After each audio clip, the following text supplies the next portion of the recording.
Во пожарот што ги зафати падините на Осаговските плани викендов кај селото Цера, досега изгореа над 50 хектари со букова и борова шума.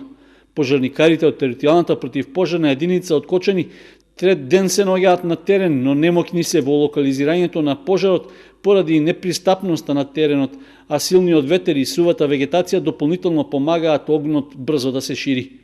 Командирот на територијалната противпожарна единица Благој Паунов истакна дека интервенирале повеќе од 48 часа, при што се ангажирани сите пожарникари и опремата со која располагаат. Во моментот на подготвувањето на вестите се уште активно беше уште едно жариште, но тој рече дека се надеваат дека до доцна попладнето и тоа ќе биде изгаснато. Инаку пожарот се појавил во саботата, при што со брза интервенција бил запрен, но во неделата наутро се појавил нов на локација што била недостапна за противпожарните возила. Според првичните индиции што биле согледани, најверојатна причина за пожарот е човечкиот фактор.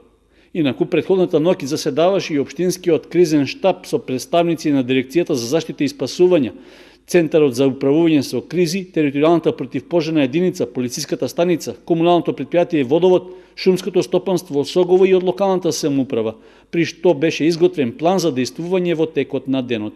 Целта е со добра координација и комуникација брзо да се реагира и да се превенира на тамошното ширење на пожарите. Попладнево на терен дежурни останаа екипи составени од пожарникари, инспектори, полицајци и представници на шумското стопанство, како и од општина Кочани.